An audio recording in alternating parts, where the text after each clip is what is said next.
അല്ലാഹു സുബ്ഹാനഹു വ തആല നമുക്കിത് മനസ്സിലാക്കാനുള്ള ബോധം നൽകി അനുഗ്രഹിക്കുമാറാകട്ടെ. സൂറത്തുൽ മുൽക്കിൻ്റെ ആദ്യത്തെ ആയത്താണ് നമ്മൾ ചർച്ച ചെയ്തത്. അതൊരു വിശാലമായ അർത്ഥവ്യാപ്തിയിലേക്കാണ് നമ്മളെ കൊണ്ടുപോവുക. ഒരു പ്രസംഗം നടക്കുമ്പോൾ അവസാനിക്കുമ്പോൾ ഇൻഷാ അല്ലാഹ് സൂറത്തുൽ മുൽക്കിൻ്റെ 2 ആയത്തുകൾ അതിൻ്റെ വലിയ ഒരു ആശയത്തിലേക്കാണ് നാം ഇനി സഞ്ചരിക്കുന്നത്. ഓരോ ആണും പെണ്ണും മനസ്സിൽ ചിന്തിക്കേണ്ട കാര്യങ്ങൾ അള്ളാഹു നമുക്കത് തൗഫീക്ക് നൽകി അനുഗ്രഹിക്കുമാറാകട്ടെ. അള്ളാഹു സുബ്ഹാനഹു വ തആല വിശുദ്ധമായ ഖുർആനിൽ സൂറത്തുൽ മുൽക്കിൽ അതിൻ്റെ ആദ്യത്തെ 2 ആയത്താണ് നമ്മൾ പറഞ്ഞത്. അള്ളാഹു സുബ്ഹാനഹു വ തആല സൂര്യ ചന്ദ്രാദി നക്ഷത്രങ്ങളെ മുഴുവനെ സൃഷ്ടിച്ചത് വമാനുർസിലു ബിൽ ആയാത്തി ഇല്ലാ തഖ്വീഫ. ചന്ദ്രഗ്രഹണം നടന്നു, എല്ലാം നേർരേഖയിൽ വരുമ്പോ അത് നിങ്ങളെ ഭയപ്പെടുത്താൻ വേണ്ടി മാത്രമാണ്. എന്നിട്ട് അള്ളാഹു നമ്മോട് ചോദിക്കുന്ന ഒരു ചോദ്യമുണ്ട്. വകഅയ്യിൻ മിൻ ആയത്തിൻ ഫിസ്സമാഇ വൽ അർളി യമുറൂന അലൈഹാ വഹും അൻഹാ മുഅ്രിദൂൻ. വകഅയ്യിൻ മിൻ ആയ, എത്രയെത്ര ദൃഷ്ടാന്തങ്ങളാണ് ആകാശത്തും ഭൂമിയിലും നിങ്ങൾ കാണുന്നത്, എന്നിട്ടും നിങ്ങൾ അതിൽ നിന്നെല്ലാം പിന്തിരിഞ്ഞു മാറി നിൽക്കുകയാണല്ലോ. നിങ്ങൾ അള്ളാഹുവിലേക്ക് തിരിച്ചു നടക്കാൻ, ഏകനായ അള്ളാഹുവിലേക്ക് അടുക്കുവാൻ ഈ ഭൗതികമായ ജീവിതം നശ്വരമാണ് എന്ന് തിരിച്ചറിയാൻ അള്ളാഹു സുബ്ഹാനഹു വ തആല അടുത്ത ആയത്തിൽ ഖുർആൻ നമ്മോട് പറഞ്ഞ ഏറ്റവും പ്രധാനപ്പെട്ട ഒരു ഗുണപാഠം. ഖുർആനിന്റെ 114 അധ്യായങ്ങൾ നിങ്ങൾ പരിശോധിച്ചു നോക്കൂ. 6600 പരം വരുന്ന ആയത്തുകൾ നിങ്ങൾ ഗവേഷണം ചെയ്തു നോക്കൂ. ഒരു ഭാഗത്തും അല്ലാഹു സുബ്ഹാനഹു വ തആല ഈ ഭൗതികമായ കേവലമായി നാം വിലകെടുക്കുന്ന ഈ ജീവിതത്തെ 60-70 വയസ്സാണ് ആയുസ്സെന്ന് പരിമിതപ്പെടുത്തി പറഞ്ഞതെന്ന് ദുഃഖങ്ങളും പ്രയാസങ്ങളും കടങ്ങളും ബാധ്യതകളും ആകുലതകളും വ്യാകുലതകളും നിറഞ്ഞ ഈ ജീവിതത്തെ ഖുർആൻ ഒരു ജീവിതമായി പരിഗണിച്ചിട്ടേയില്ല. അള്ളാഹുവിന്റെ ഖുർആൻ പറഞ്ഞത് വമൽ ഹയാത്തുദ് ദുനിയാ ഇല്ലാ മതാഉൽ ഗുറൂർ. ഈ ദുനിയാവെന്ന് പറയുന്നത് നിങ്ങളെ വഞ്ചിക്കുന്ന, നിങ്ങളെ ചതിക്കുന്ന ചില സുഖഭോഗ വസ്തുക്കൾ മാത്രമാണ്. അല്ലാഹു സുബ്ഹാനഹു വ തആല വളരെ വിശാലമായി വളരെ വിസ്തൃതമായി നമ്മോട് പറയുന്ന ഏറ്റവും പ്രധാനപ്പെട്ട ഒരു കാര്യമാണിത്. ഈ ദുനിയാവെന്ന് പറഞ്ഞാൽ അല്ലാഹു പറയുകയാണ്, ഇവിടെ നിങ്ങൾ ഖുർആനിന്റെ ശൈലി സന്ദർശിച്ചു നോക്കുക. അല്ലദീ ഖലഖൽ മൗത വൽ ഹയാ, അവനാണ് മരണത്തെ സൃഷ്ടിച്ചത്. പിന്നെയാണ് അല്ലാഹു പറഞ്ഞത് മരണത്തെ മാത്രമല്ല വൽ ഹയാ, അവനാണ് ജീവിതത്തെ സൃഷ്ടിച്ചു നൽകിയത് എന്ന് പറഞ്ഞാൽ അല്ലാഹു ആദ്യം പറഞ്ഞത് ജീവിതത്തെ അല്ല, ഈ ഭൗതികമായ ജീവിതമാണ് ഖുർആൻ പറഞ്ഞതെങ്കിൽ അല്ലാഹു ആദ്യം പറയേണ്ടത് അവൻ ജീവിതത്തെ സൃഷ്ടിച്ചവനാണ്, അവന് മരണത്തെ സൃഷ്ടിച്ചവനാണ്. അല്ല, ഈ ജീവിതം എന്ന് പറയുന്നത് നശ്വരമായ ജീവിതമാണ്. ഇതിനൊരു ജീവിതമായി അല്ലാഹുവിന്റെ ഖുർആൻ പരിഗണിച്ചിട്ടില്ല. ഏറ്റവും പ്രധാനപ്പെട്ട ജീവിതം വഇന്നൽ ആഖിറത ഹിയ ദാറുൽ ഖറാർ. ഏറ്റവും പ്രധാനപ്പെട്ട ഭൗതികമായ ജീവിതത്തിനപ്പുറത്തെ ജീവിതം മരണശേഷം നിങ്ങൾ കാണുന്ന പരലോക ജീവിതമാണ്. അല്ലെങ്കിൽ തന്നെ സഹോദരങ്ങളെ, എങ്ങനെയാണ് ഈ ജീവിതത്തെ നമ്മൾ ജീവിതമെന്ന് പറയാൻ കഴിയുക? ഈ ജീവിതത്തെ അല്ലാഹുവിന്റെ ഖുർആൻ പറഞ്ഞത് വമൽ ഹയാത്തുദ് ദുനിയാ ഇല്ലാ മതാഉൽ ഗുറൂർ. ഈ ജീവിതം നിങ്ങളെ ചതിക്കുന്നതിലെ വസ്തുക്കൾ മാത്രമാണ്. ശരിയാണ്, ജീവിതമാണ് എന്നെ ചതിച്ചത്. എന്നെ ചതിച്ചത് ജീവിതമാണ്, മരണം എന്നെ ചതിച്ചിട്ടേ ഇല്ല. വളരെ ഗഹനമായി കേൾക്കണേ, എന്നെ ചതിച്ചത് എന്റെ ജീവിതമാണ്, മരണം എന്നെ ചതിച്ചിട്ടേ ഇല്ല. എന്നെ ചതിച്ചത് എന്റെ ജീവിതത്തിലെ കൂട്ടുകാരനാണ്, മരണമെന്ന കൂട്ടുകാരൻ എന്നെ ചതിച്ചിട്ടില്ലല്ലോ. വരാമെന്ന് പറയുന്ന സമയത്ത് വരാതെ എന്നെ കബളിപ്പിച്ചത് എന്റെ ജീവിതത്തിലെ കൂട്ടുകാരനാണ്, പക്ഷേ മരണം എന്നെ ചതിച്ചില്ലല്ലോ. വരാമെന്ന് പറഞ്ഞ സമയത്ത് തന്നെ മരണം വന്നല്ലോ, കാത്തിരുന്നപ്പോ തന്നെ മരണം വന്നല്ലോ. ഒരു നിമിഷം പോലും മരണം പിന്തിയില്ലല്ലോ. ലാ യസ്തഖിറൂന സഅതൻ വലാ യസ്തഖദിമൂൻ. ഒരു നിമിഷം പോലും പിന്തിയിട്ടുമില്ല, ഒരു നിമിഷം പോലും മുന്തിയിട്ടില്ല. മരണം നമ്മെ ചതിക്കില്ല സഹോദരങ്ങളെ, സഹോദരിമാരെ.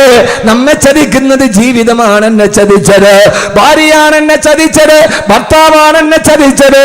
ജീവിതത്തിൽ പ്രിയങ്കരിയായി ഞാൻ പാതിയായി, ജീവന്റെ പാതിയായി കൊണ്ടു നടന്ന ഭാര്യയാണ് എന്നെ ചതിച്ചത്.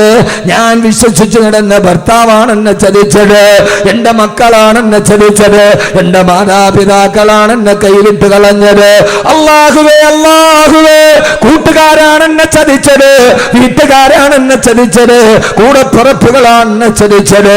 മരണം എന്നെ ചതിച്ചിട്ടേ ഇല്ല, എന്റെ മക്കളാണ് എന്നെ ചതിച്ചത്. ഞാൻ താരാട്ടുപാടി വളർത്തിയ മക്കളല്ലയോ എന്നെ ചതിച്ചു കളഞ്ഞത്. ഈ ദുനിയവിയായ ജീവിതം ചതിയുടേതാണ്, ചതിയുടേതാണ്.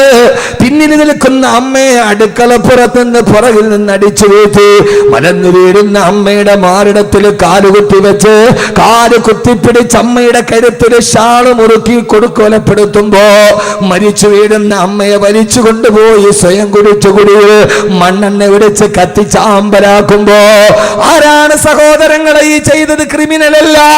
ആ മാതാവിന്റെ മാറിടത്തിൽ കാലുകുത്തി നിൽക്കുമ്പോ ആ മാറിടത്തിൽ നിന്നല്ലേ അവൻ അമ്മിഞ്ഞപ്പാല് കുടിച്ചത്. അവൻ ആദ്യം കുടിച്ച അമ്മിഞ്ഞപ്പാല് ഉമ്മാന്റെ മുലപ്പാലിലായിരുന്നല്ലോ. അവിടെ നിന്നല്ലേ അവൻ വിശന്നപ്പോ വാരി കുടിച്ചത്. അവിടെ നിന്നല്ലേ അവൻ ഉറക്കത്തിൽ എഴുന്നേറ്റ് കിടന്നപ്പ് കരഞ്ഞപ്പോ ഉമ്മ യാതൊരുവിധ ബുദ്ധിമുട്ടില്ലാതെ അവന് പാല് ചുരത്തി കൊടുത്തത്. ആ മാസിയത്തിന് വിശന്നപ്പോഴൊക്കെ അവൻ കുടിച്ചത് ആ കുജകുംഭങ്ങളിൽ നിന്നാണ്. അവിടെ കാല് മുട്ടിപ്പിടിച്ച് അവൻ അമ്മയുടെ കഴുത്തിൽ ഷാള് മുറുക്കി കൊല്ലാൻ പോകുമ്പോ അമ്മ അവസാനം വിളിച്ചതും മോനെ എന്നായിരുന്നുവല്ലോ. അമ്മയുടെ കഴുത്തിലാണ് ഷാള് മുറുക്കിയത്. ആ അമ്മയുടെ കഴുത്തേരെന്നറിയോ? ആദ്യമായി ഊഞ്ഞാല് കെട്ടി നമ്മൾ ആടിയത് ഉമ്മാന്റെ കഴുത്തിലാണ്.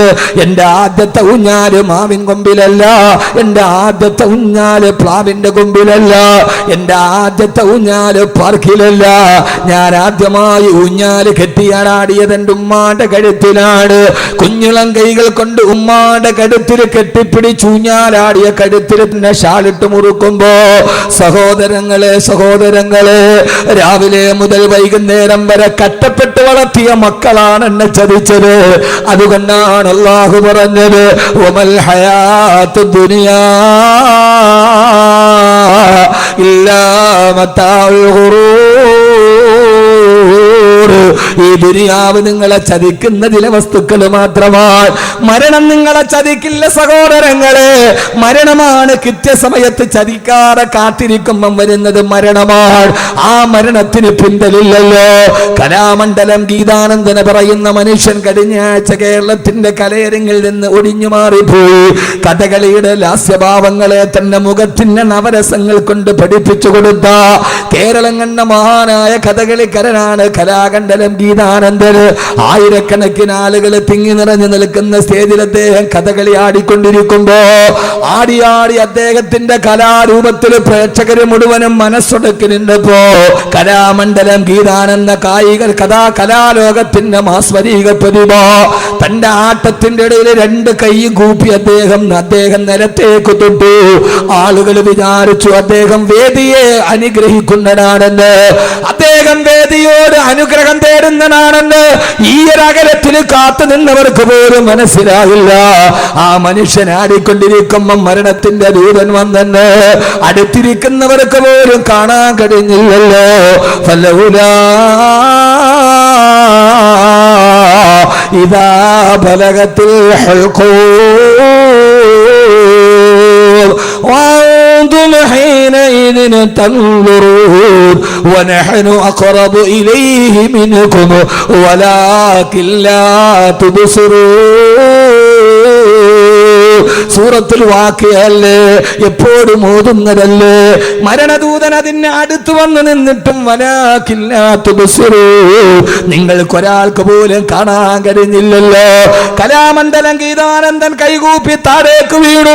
ഇതുപോലെ കണ്ടു നിന്നവര് വിചാരിച്ചു അദ്ദേഹം സ്റ്റേജിനെ വന്നിക്കുകയാണെന്ന്. കുഴഞ്ഞു വീണപ്പെടാണ് അറിഞ്ഞത് മരണമാ മനുഷ്യനെ കുത്തിപ്പറിച്ചു പോയെന്ന്. എന്റെ പ്രിയപ്പെട്ട പെങ്ങളെ ഓർക്കുക, നിഴല് പോലെ കൂടെ നടക്കുന്ന ചൈക്കാത്ത മരണത്തെ ഓർമ്മിപ്പിക്കുക. 25 മിനിറ്റ് പ്രസംഗിക്കാനുള്ള ഡീറ്റെയിലും എഴുതിയ പേപ്പറുമായിട്ടാണ് ഇന്ത്യ രാജ്യത്തിന്റെ ഉരുക്കു ശക്തിയായി മാറിയ ഡോക്ടർ APJ അബുൽ കലാം പ്രസംഗിക്കാൻ കയറിയത്. ആർക്കറിയാം, അഹമ്മദ് കബീർ ബാക്കവി പ്രസംഗിച്ച് അവസാനിപ്പിക്കുമോ അതല്ല വാക്കുകൾ ഇവന്റെ തൊണ്ടയിൽ കുടുങ്ങുമോ? ആരും അറിയാതെ ഇവിടെ കുഴഞ്ഞു വീടുമോ? ജീവിതമെന്ന് പറയുന്ന കോമാളിയുടെ നടുവിലൂടെ നടന്നു പോകുമ്പോ ഈ APJ അബുൽ കലാം 25 മിനിറ്റ് പ്രസംഗിക്കാനുള്ള കുറിപ്പുകളും എഴുതിയിട്ടാണ് കയറി നിന്നത്. പാതിവടിയിൽ കുഴഞ്ഞ് താഴേക്ക് വീടുമ്പോ താൻ സ്വന്തം കൈപ്പട കൊണ്ട് എഴുതിയത് പോലും പറഞ്ഞു തീർക്കാൻ മരണം തന്നെ കൊത്തിപ്പറിക്കുമെന്ന് APJ അബുൽ കലാമിനെ മുൻകൂട്ടി കാണാൻ കഴിഞ്ഞില്ലല്ലോ. എന്റെ പ്രിയപ്പെട്ട പെങ്ങള്, പാകിസ്ഥാൻ മുൻ പ്രധാനമന്ത്രി ബേനസീർ ഭൂട്ടോ റാവൽപിണ്ടിയുടെ പൊതു തെരഞ്ഞെടുപ്പ് യോഗത്തിനാണ് ബോംബ് സ്ഫോടനത്തിൽ തകർന്നു പോകുന്നത്. ബേനസീർ മരിക്കുന്നതിന് തൊട്ടു മുമ്പുള്ള 5 മിനിറ്റ് BBC റെക്കോർഡ് ചെയ്ത് കാണിച്ചത് എങ്ങനെയെന്നറിയോ? വാഹനം വന്ന് നിൽക്കുന്നു, റാവൽപിണ്ടിയിൽ കൂടി നിൽക്കുന്ന അനുയായികൾ നേതാവിനെ ജയിലിലേക്കുന്നു. ആ കാറിലിരുന്ന് പൊതു തെരഞ്ഞെടുപ്പ് റാലി അഭിസംബോധന ചെയ്യാൻ പോകുന്നതിന് മുമ്പ് മിസ്സിസ് ബേനസീർ ഭൂട്ടോ, സുന്ദരിയായ ബേനസീർ ഭൂട്ടോ തന്റെ ബാഗ് തുറന്നിട്ട് ലിപ്സ്റ്റിക് എടുത്ത് ചുണ്ടിലേക്ക് വെക്കുന്നു. മുഖത്ത് സൗന്ദര്യവസ്തക വസ്തുക്കൾ തേച്ചിട്ട് കണ്ണാടിയിൽ തന്നെ മുഖം നോക്കുന്നു. അപ്പോഴും ബേനസീറിനറിയില്ലല്ലോ ഈ കാണുന്ന ചുണ്ടുകളും മാംസ കഷണങ്ങളായി ചിതറിത്തെറിക്കുമെന്ന്. 2 മിനിറ്റ് കഴിഞ്ഞാൽ തന്റെ ശരീരം ഈ തലച്ചോറ് റോഡിൽ ചിതറുമെന്ന്. ഈ കണ്ണാടിയിൽ കണ്ട മുഖം ഇനി ഒരിക്കൽ കൂടി ഇതേപോലെ കാണാൻ കഴിയില്ലെന്ന്. അതുകൊണ്ട് എന്റെ പ്രിയപ്പെട്ട ചെറുപ്പക്കാരാ, എന്റെ പ്രിയപ്പെട്ട സഹോദരി, അല്ലാഹു ലോകത്തോട് പറഞ്ഞ ഏറ്റവും പരമപ്രധാനമായൊരു കാര്യം, ഈ ജീവിതമൊന്നും ഒരു ജീവിതമല്ല. അല്ലദീ ഖലഖൽ മൗത വൽ ഹയാ,